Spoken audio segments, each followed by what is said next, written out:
రాష్ట్రాల్లో ప్రభుత్వాలు మహిళా సంఘాలను ప్రోత్సహిస్తున్నాయి. పెద్ద ఎత్తున పేద మహిళలు డ్వాక్రా సంఘాల్లో చేరుతున్నారు. అయితే ఓ సమస్య వారిని వెంటాడుతోంది. చాలా మంది ఆల్రెడీ చేరిన వారు చిక్కుల్లో పడుతున్నారు. అదేంటో తెలుసుకుందాం.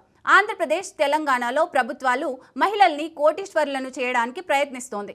ఇందుకోసం రకరకాల పథకాలను అమలు చేస్తూ ఆ పథకాల కింద మహిళలకు బ్యాంకుల ద్వారా రుణాలు ఇప్పిస్తూ వారితో రకరకాల వ్యాపారాలు చేయిస్తున్నారు. తద్వారా ఆయా మహిళలు తమ కాళ్లపై తాము నిలబడుతూ ముందుకు అడుగులు వేస్తున్నారు. వ్యాపారవేత్తలుగా ఎదుగుతున్నారు. అయితే ఓ సమస్య వారిని వెంటాడుతోంది. డ్వాక్రా సంఘం అంటే ఆ సంఘంలో 10 మంది మహిళలు ఉంటే వారు ఏం చేసినా దానికి అందరికీ బాధ్యత ఉంటుంది. అంటే వారంతా కలిసికట్టుగా విజయం సాధించాల్సి ఉంటుంది. ఎవరైనా రుణం తీసుకుంటే ఆ రుణాన్ని వారు తిరిగి చెల్లించకపోతే మిగతా మహిళలు చెల్లించాల్సి ఉంటుంది. నాకు సంబంధం లేదు అంటే బ్యాంకులు ఒప్పుకోవు. ఎందుకంటే ఈ రుణాలు వ్యక్తిగతంగా ఇవ్వరు. స్వయం సహాయక సంఘాన్ని లెక్కలోకి తీసుకొని ఇస్తారు. ఈ రుణం పొందాలంటే సంఘంలో చేరాల్సిందే. ఇటీవల మెదక్ జిల్లాలోని నిజాంపేటలో మహిళా సంఘాల సభ్యులు ఆందోళన చేశారు. ఎందుకంటే వారికి బ్యాంకుల నుంచి నోటీసులు వస్తున్నాయి. డ్వాక్రా సంఘంలో ప్రవీణ అనే మహిళ రుణాలు తీసుకొని పారిపోయింది. దాంతో ఆ మహిళలు పోలీసులకు కంప్లైంట్ ఇచ్చారు. కానీ పోలీసులు ఆమెను కనుక్కోలేకపోయారు.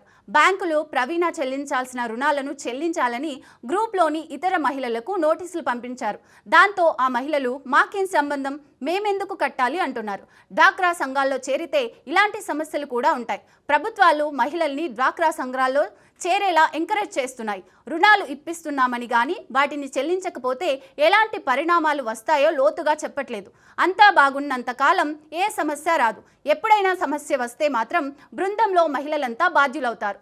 ఒకరో ఇద్దరో చేసే పొరపాట్లు, తప్పుల వల్ల మిగతా వారంతా చిక్కుల్లో పడతారు. అందువల్ల డ్వాక్రా సంఘాల్లో చేరే వాళ్ళు ముందుగానే నియమాలన్నీ తెలుసుకోవాలి. అలాగే తమ బృందంలోని ప్రతి ఒక్కరి వివరాలు తెలుసుకోవాలి. డ్వాక్రా సంఘాల్లో చాలా మంది నిరుపేద మహిళలు చేరుతుంటారు. వారు తాము తీసుకున్న అప్పు చెల్లించడమే కష్టం. అలాంటిది మిగతా వారు తీసుకున్న అప్పును చెల్లించాల్సి వస్తే చాలా కష్టమైపోతుంది. కొంతమంది కూలి పనులు చేసే మహిళలు కూడా ఇలాంటి సంఘాల్లో చేరుతున్నారు. వారిని ఇలా రుణాలు చెల్లించమంటే అది వారికి ఎంతో భారం అవుతుంది.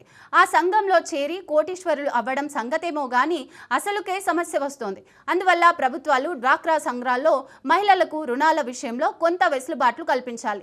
ఎవరైనా రుణం చెల్లించకపోతే ఆ బాధ్యతను ప్రభుత్వం తీసుకోవడం మేలు. తద్వారా మహిళలంతా ధైర్యంగా బృందాల్లో చేరి తమ కాళ్లపై తాము నిలబడి వృద్ధి సాధిస్తారు.